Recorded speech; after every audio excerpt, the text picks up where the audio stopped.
subby question. Are you ready to go? Are you ready to get head down? We are ready to go.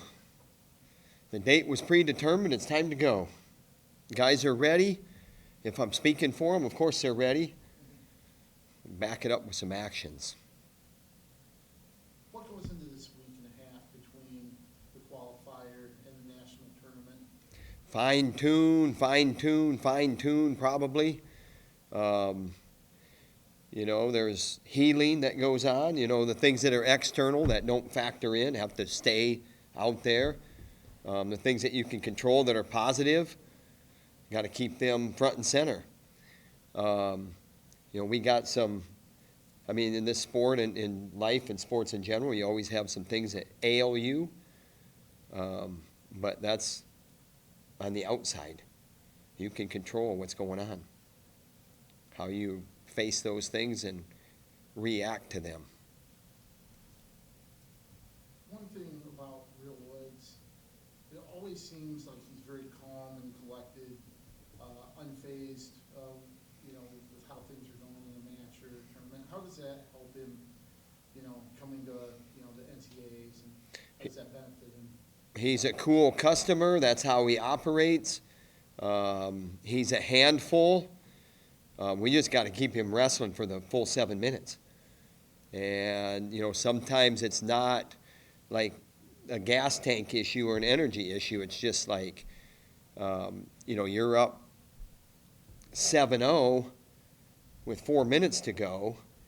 The match isn't over.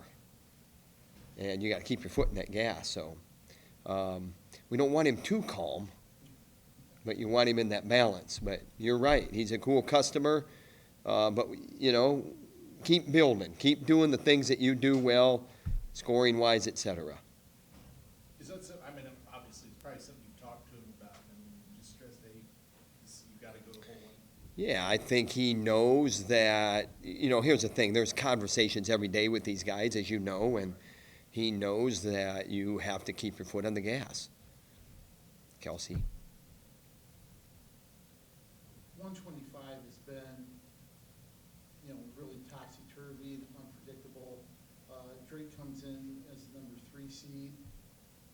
That, the way the weight has kind of gone with anybody winning, does that heighten his focus, knowing, hey, I've got to take each match, at a high level, or does that,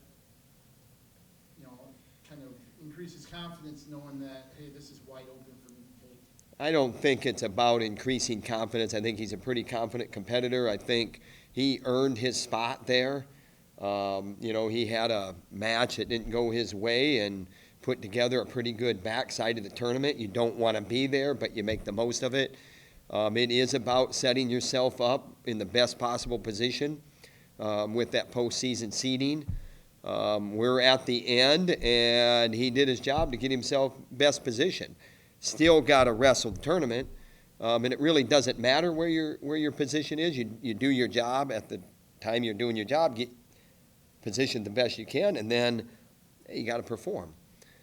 So I know he's a super competitor. That's what I know about him.